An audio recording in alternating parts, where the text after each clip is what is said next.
Mesdames et messieurs, je vous prie d'accueillir le président et Chief Product Officer de Salesforce, Alexandre Daillon.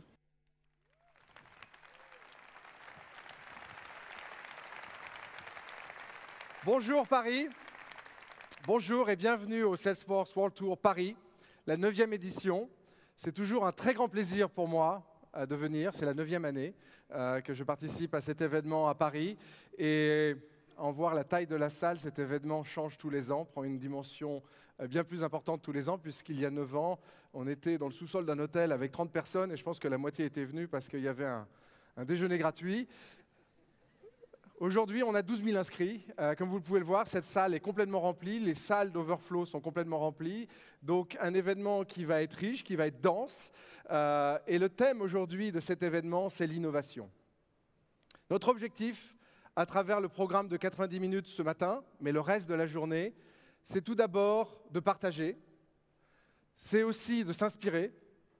Et surtout de se divertir, comme on a pu le faire avec le groupe 9 O'Clock. Donc un grand merci à cette équipe qui nous a fait l'ouverture de l'événement.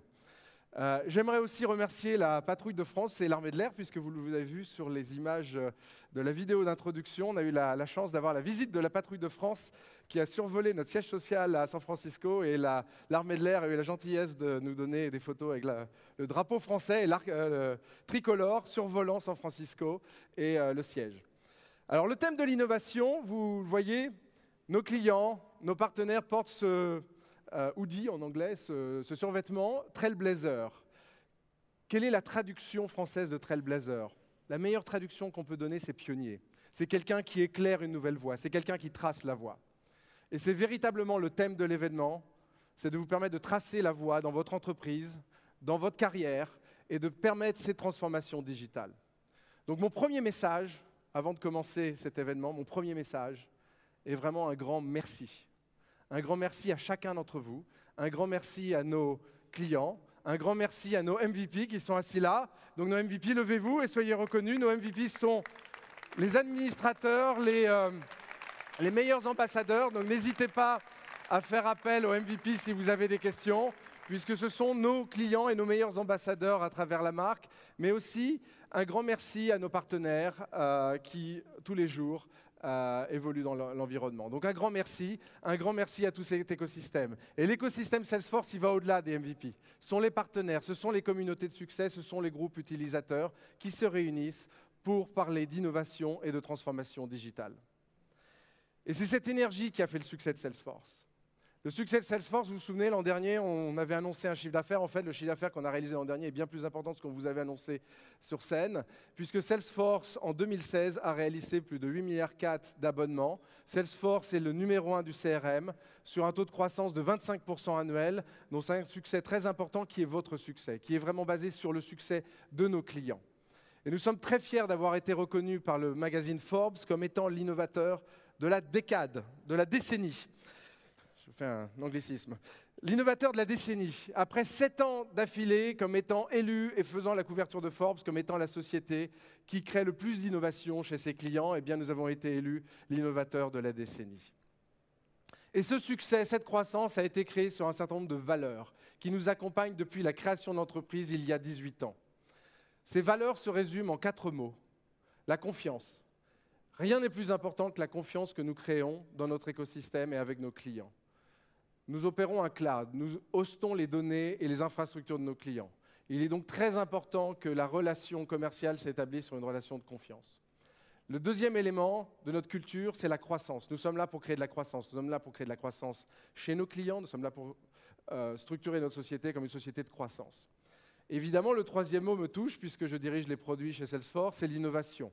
Nous sommes là pour constamment innover et vous apporter cette innovation et vous permettre d'innover au sein de vos métiers et de transformer vos entreprises. Et enfin, le quatrième mot qui, sans doute pour les Français, est tout à fait naturel puisqu'il est écrit sur tous les immeubles de la République, c'est égalité. Égalité, c'est un thème très important dans le monde moderne. C'est un thème dans lequel nous pensons que les entreprises doivent avoir un rôle majeur, doivent contribuer. Et l'ère de l'égalité, qu'est-ce que c'est ?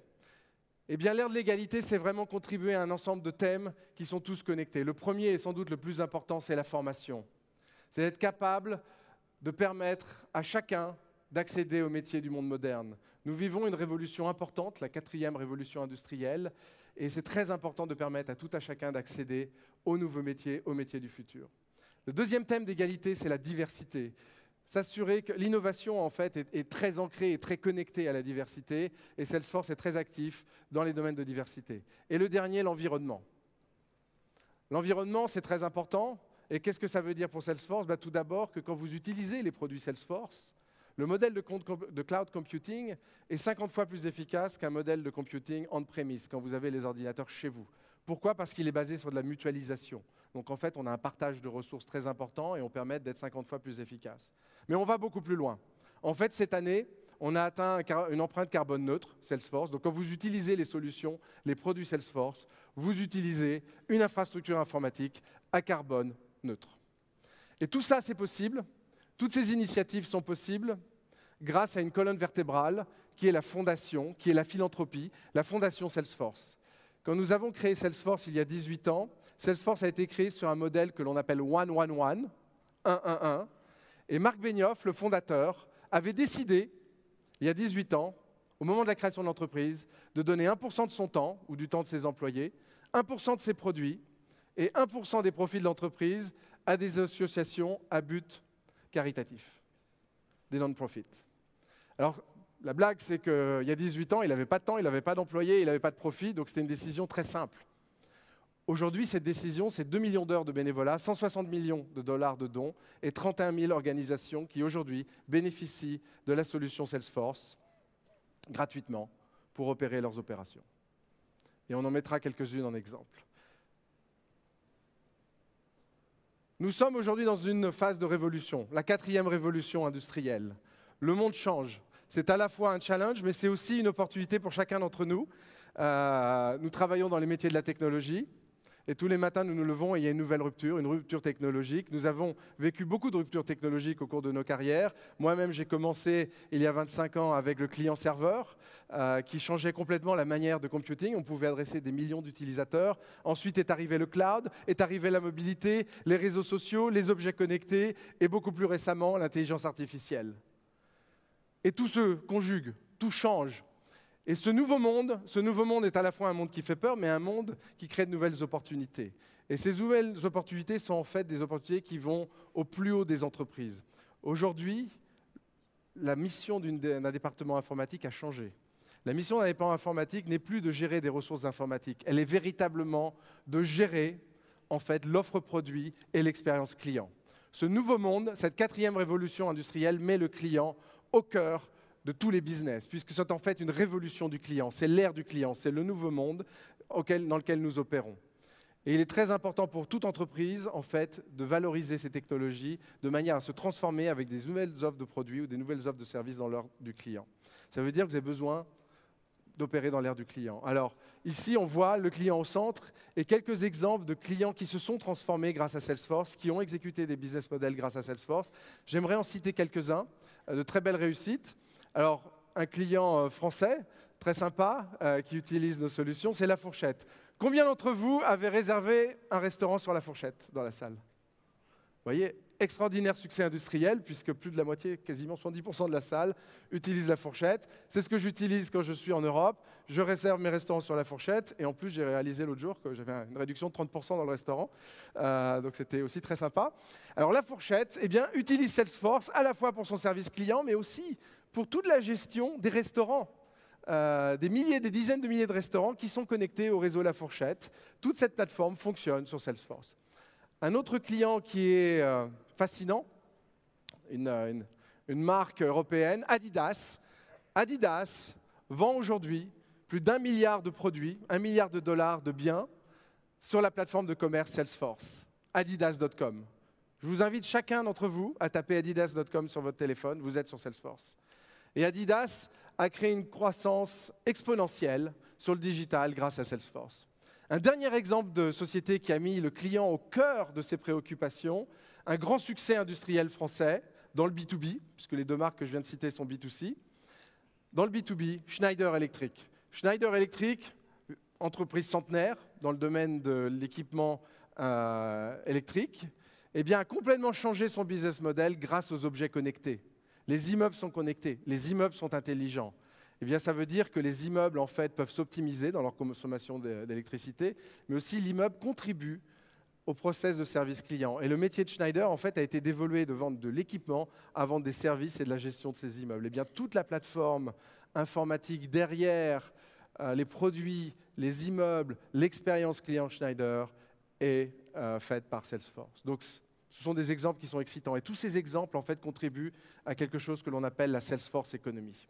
On a vu émerger au cours des 18 dernières années une économie autour de la plateforme Salesforce dans la transformation digitale.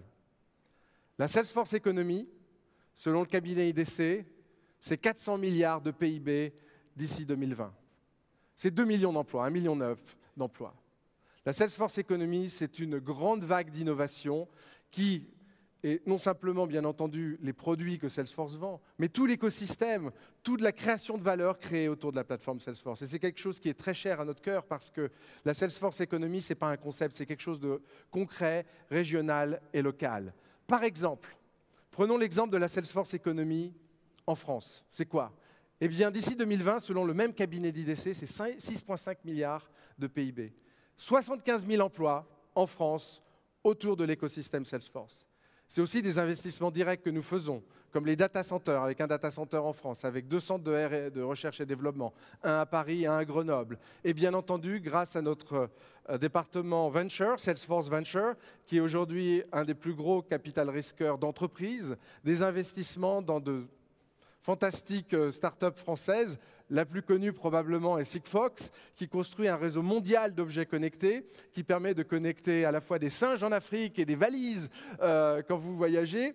Follow Analytics, éditeur d'analytics pour les applications mobiles, augmente, réalité augmentée. Donc ça, ce sont une formidable innovation française auquel nous contribuons par un investissement direct. Et j'aimerais parler d'un autre type d'investissement maintenant que nous faisons en France. Au-delà de simplement la création de valeur, c'est l'investissement que nous faisons dans des programmes d'éducation à travers nos branches non-profit. Et pour parler de ces programmes d'investissement, j'aimerais inviter sur scène un certain nombre de personnes, à la fois Anita, Amanda, si vous pouvez me rejoindre sur scène, puisque nous avons participé avec la mairie de Paris.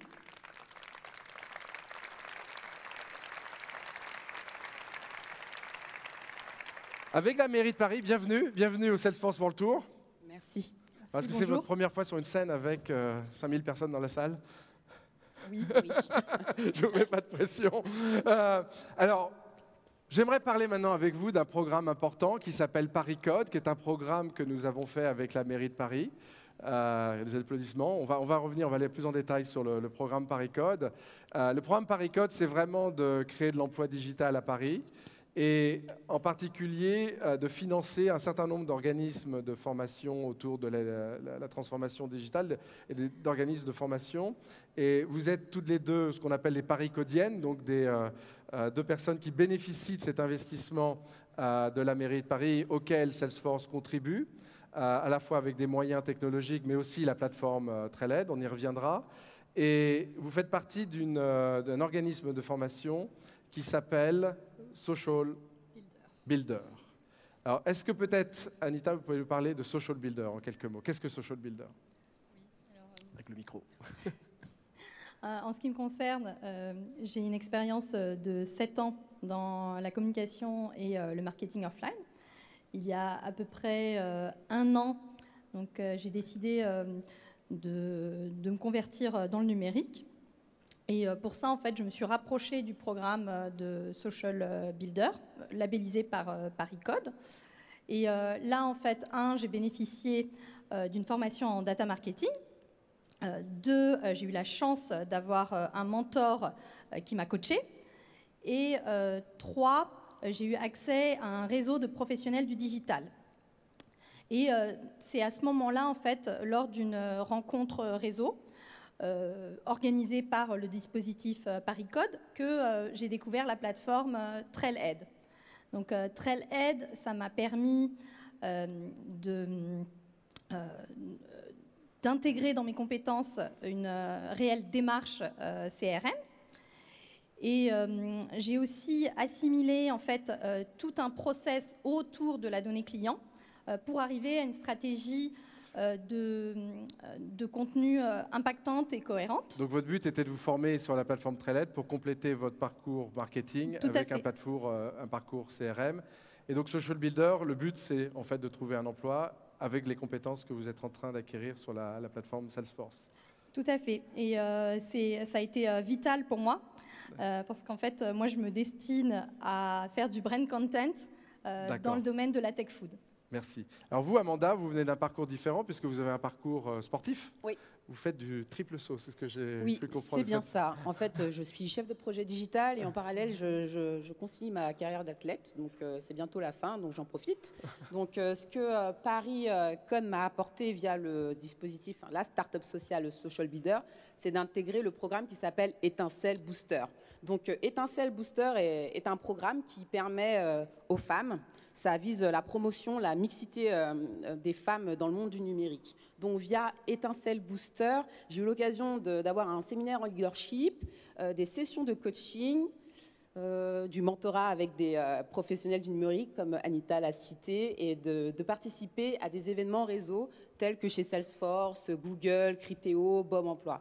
Ces événements réseau nous permettent vraiment d'échanger avec des professionnels et de bénéficier de leurs conseils et de créer du lien et du réseau pour élargir justement notre réseau, parce qu'en tant que femme, on n'en a pas forcément et ça dépend aussi des univers d'où on vient. Donc vraiment un grand merci à Social Builder et ParisCode et Salesforce de nous permettre de témoigner ou justement comment dire, c'est l'opportunité pour Social Builder d'avoir une vitrine et j'incite toutes les femmes qui cherchent à faire une reconversion dans le digital, à se rapprocher de Social Builder et ParisCode. Tout à fait. Alors Social Builder, et j'invite aussi tous les professionnels de l'informatique à vous rapprocher de Social Builder, qui au sein du programme ParisCode bénéficient d'aide d'entreprise, mais dont la mission, et c'est un des objectifs de ParisCode, ça va au-delà de Social Builder, c'est un des organismes, dont la mission est de permettre aux femmes d'accéder à ces métiers, à ces nouveaux métiers digitaux, à ces métiers de l'informatique. Donc un grand merci pour votre participation. Merci à vous. On a un invité de marque aujourd'hui à cet événement,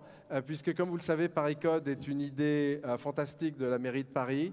Et j'aimerais que vous lui réserviez un accueil chaleureux, puisque nous avons Jean-Louis Missica de la mairie de Paris qui nous rejoint. Donc Jean-Louis, bienvenue. Bienvenue, merci. Bienvenue. Je vous fais la bise quand même. Alors, ParisCode, c'est votre idée. Oui. Est-ce que vous pouvez nous décrire la vision derrière ParisCode ? Alors, d'abord, il faut savoir que nous investissons pas mal d'argent pour faire de Paris un hub mondial de l'économie d'innovation, dans le numérique, mais pas que dans le numérique, également dans les éco-technologies. Et vous le savez peut-être encore mieux que moi, un des gros problèmes auxquels nous allons nous heurter dans les années qui viennent, c'est la pénurie de développeurs, de codeurs et de spécialistes du numérique. Et en même temps, il se trouve qu'il y a une situation à Paris, notamment dans les quartiers populaires, où des jeunes décrochent du système scolaire, où il y a inadéquation entre la formation et les emplois qui sont créés et qui seront créés. Et donc, l'idée de ParisCode est une idée assez simple. Ça consiste justement à faire tenir ensemble tous ces éléments-là. D'un côté, le fait qu'on va avoir besoin de plus en plus de gens formés dans le domaine du numérique. De l'autre, le fait qu'il y a des startups qui apparaissent. Vous avez parlé de Social Builder, il y a aussi Webforce 3, il y a Simplon.co, qui sont des startups qui envisagent la formation au numérique de façon un peu révolutionnaire, un peu disruptive. Et puis, il y a des jeunes qui cherchent leur voie. Et il y a des entreprises qui sont prêtes à s'impliquer. Voilà, et nous avons créé un petit écosystème comme ça, avec des entreprises comme la vôtre, avec des startups comme Simplon.co, Social Builder, et avec des jeunes et des moins jeunes qui voulaient soit se former, soit se reconvertir. Et c'est vraiment une vision qu'on partage, où le monde, à la fois politique, mais aussi de l'entreprise, doivent collaborer, puisque nous sommes dans une phase de transition importante. Et donc, je vous remercie pour être clairement en avance sur ce sujet. Alors ici, vous avez dans cette salle et dans l'événement 12 000 personnes qui se sont inscrites pour parler d'innovation, de transformation. Quel serait votre message ? Le message est simple, hein, c'est que nous sommes, mais vous l'avez dit vous-même avec de magnifiques slides, nous sommes dans une période de révolution technologique absolument extraordinaire, comme si on combinait à la fois la révolution industrielle et la révolution numérique. Les technologies cognitives bouleversent nos façons de travailler, nos façons de penser. Il va y avoir l'intelligence artificielle. Alors tout ça, bien sûr, fait un peu peur. On parle d'ubérisation de la société, on dit que les emplois vont être détruits. On sait très bien que ces périodes sont des périodes d'inquiétude, mais également d'espoir. Et je crois que nous devons être capables ensemble d'identifier les problèmes et de les résoudre. C'est pour cela qu'il y a besoin d'une collaboration entre les entreprises et les responsables politiques. Moi, je suis un ancien chef d'entreprise, hein, et je viens du monde du numérique, donc j'ai une vision assez claire des aspects positifs de la transformation numérique, mais je crois vraiment qu'il ne faut pas avoir peur, il faut apprendre à travailler ensemble, apprendre à se connaître, et puis avoir le droit à l'erreur, donc l'expérimentation. Il faut expérimenter, et cette expérimentation, elle passe par des collaborations, des inventions. ParisCode avait ceci de particulier, que c'était un appel à projet et que même donc les formateurs se sont mis à travailler ensemble, à se connaître pour venir avec des propositions innovantes. Et c'était aussi un appel à manifestation d'intérêt. C'est comme ça que la mairie de Paris a rencontré Salesforce. C'est-à-dire que les entreprises, on leur a dit, regardez ce que nous sommes en train de faire, essayons de voir si on peut travailler ensemble et si on peut trouver des pistes de collaboration. Et je pense que c'est comme ça qu'on doit travailler. Voilà, moi je vois vraiment la ville comme une plateforme. Vous êtes une plateforme, la ville doit être une plateforme et les plateformes doivent travailler ensemble. Et c'est un très bon résumé et clairement notre objectif, on s'est fixé vous et moi quand on s'est rencontrés il y a un an de former 1000 personnes en un an. Vous êtes dans la première vague des ParisCodeurs. Donc notre but final, bien entendu, c'est que vous trouviez un emploi dans cet écosystème et peut-être avec des gens dans cette salle. Donc je vous souhaite en tout cas dans les prochains mois de valoriser tout le travail que vous faites d'investissement dans le programme ParisCode et Social Builder. Donc en tout cas, un grand merci pour être une tête de pont sur cette transformation de Paris dans le monde digital, Jean-Louis. Et merci à Salesforce d'être partie prenante de ParisCode et d'être un des grands acteurs de ParisCode. Merci beaucoup. Merci, je vous remercie. Merci à vous. Merci à vous.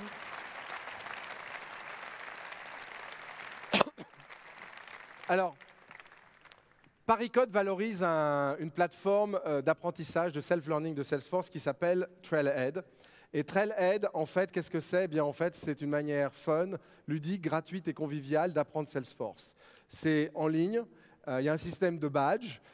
Et Trailhead, ça a défini en fait l'expérience que l'on a ici. Nous sommes ici ensemble, dans cet environnement, quelque part dans un voyage, comme une réunion ensemble où nous allons en fait innover. Et Trailhead reprend tous ces codes d'exploration, ces codes de découverte.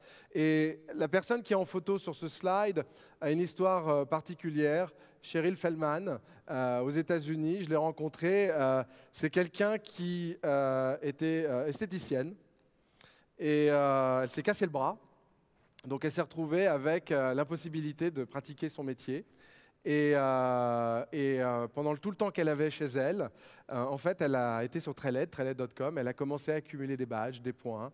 Au fur et à mesure, elle a développé une compétence Salesforce à tel point que vous voyez aujourd'hui, si vous regardez, alors la police de caractère est petite, mais aujourd'hui son titre c'est Associate Vice President dans une grande assurance qui est Allianz. Et donc, c'est une personne qui a réussi une reconversion. Et c'est notre vision avec Trailhead, c'est notre vision pour le programme ParisCode, pour Amanda, pour Ida, pour en fait transformer leur carrière et devenir elles-mêmes des trailblazers et accéder au métier de cette nouvelle économie. Et cette nouvelle économie, c'est vraiment notre volonté à travers la plateforme Trailhead, c'est de la mettre à disposition. Tout le monde peut devenir un trailblazer, donc clairement, je vous invite, chacun d'entre vous, à utiliser la plateforme Trailhead, à l'utiliser dans votre entreprise. Et bien entendu, nous la mettons gratuitement à disposition à travers tous les programmes de notre écosystème pour permettre de manière très égale à tout le monde d'accéder à cette nouvelle économie. Alors, le programme maintenant, c'est un programme de technologie. Et notre objectif chez Salesforce, c'est bien entendu de vous rapprocher de vos clients en valorisant toutes les nouvelles technologies. Toutes les nouvelles technologies, et la manière dont on le fait, c'est en amenant les technologies à vous. Nous mettons à jour Salesforce 3 fois par an. Tous les 4 mois, il y a une nouvelle version de Salesforce, qui ont des noms d'ailleurs de saisons. Il y a le printemps, il y a l'été et il y a l'hiver. Donc vous avez par exemple en ce moment l'été 2017, c'est la version de Salesforce. Alors la raison pour laquelle on prend des noms de saison, c'est assez simple. C'est que c'est comme les saisons, on ne peut pas les arrêter, elles viennent à vous. Et donc l'innovation est continue et perpétuelle. Et au cours des 18 dernières années qui ont été la vie de Salesforce, eh bien, on a amené des innovations majeures à nos clients sans avoir à faire aucun upgrade, aucune conversion de leurs applications. Et parmi ces innovations, on peut le voir, la mobilité, les réseaux sociaux et les objets connectés. Et plus récemment, un programme que nous avons commencé il y a 3 ans, nous avons annoncé en novembre dernier notre plateforme d'intelligence artificielle Einstein. Einstein, c'est l'intelligence artificielle dans Salesforce. L'intelligence artificielle, elle est partout. C'est un mot qu'on entend parce qu'elle est partout. Elle est partout, elle est dans les produits qu'on achète, elle est bien entendu dans la robotique, elle est dans les produits de reconnaissance visuelle, elle est dans la reconnaissance vocale. L'intelligence artificielle, c'est une technologie ancienne, mais qui n'était pas possible parce qu'on n'avait pas assez d'endroits pour stocker les données et on n'avait pas assez de puissance de calcul. Avec le cloud, on n'a plus de problème de stockage, on n'a plus de problème de puissance de calcul, donc l'intelligence artificielle, ça devient une réalité. Et aujourd'hui, on la voit dans tous ces produits. Notre vision avec Einstein, c'est d'amener l'intelligence artificielle dans vos applicatifs Salesforce. Notre vision pour Einstein, l'équation d'Einstein pour l'intelligence artificielle, c'est très simple. C'est de créer le CRM le plus intelligent en mettant vos données au travail avec la plateforme d'intelligence artificielle Einstein intégrée dans la plateforme Salesforce. Le but n'est pas d'apprendre l'intelligence artificielle et de devenir un data scientist. Le but est de consommer l'intelligence artificielle pour mettre vos données au travail et pour en fait optimiser vos process métiers. Et on va le voir, ça s'applique partout, dans tous les aspects de la plateforme Salesforce. L'autre aspect de notre logique dans Einstein, c'est, Jean-Louis, nous sommes une plateforme, vous l'avez bien dit, eh bien, c'est aussi d'être une plateforme. Einstein est une plateforme, ça veut dire que vous pouvez créer vos applications d'intelligence artificielle, et comme c'est une plateforme, elle doit être ouverte et collaborer avec d'autres plateformes. Et en particulier, nous avons annoncé un partenariat avec IBM, de manière à s'assurer que la plateforme d'intelligence artificielle Watson et les données qui sont utilisées par la plateforme Watson puissent collaborer avec la plateforme Salesforce. Regardons une petite vidéo qui illustre Salesforce et IBM ensemble.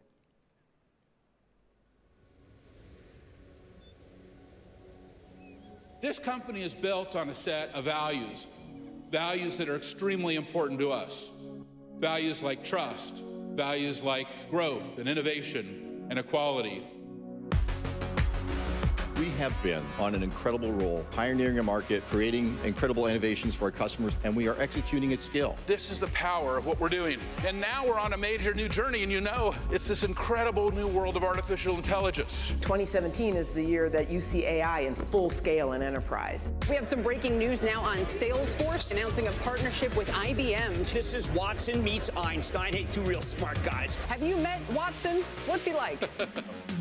This is really a landmark agreement between IBM and Salesforce, two of the most important companies in technology coming together for the benefit of their customers. Together with Salesforce, we're bringing AI further into the enterprise. Watson is touching everyone from consumers through areas like healthcare, financial services, and Internet of Things. Watson has the ability to have artificial intelligence connected to weather. We knew that hail was about to hit, and through the Salesforce connectivity, we can email all those customers, get your cars in the garage now. It's education, it's retail, it's your everyday life. I'll give you another example. We have a great joint customer with Kone. They have these amazing new elevators and escalators that are connected right onto the cloud. If the system is determining through Watson that there's a predictive maintenance problem, then through Salesforce, we can roll a truck to get that elevator and escalator fixed right there and then. It's this incredible new smarter world that we're creating together. Salesforce and IBM share a similar vision.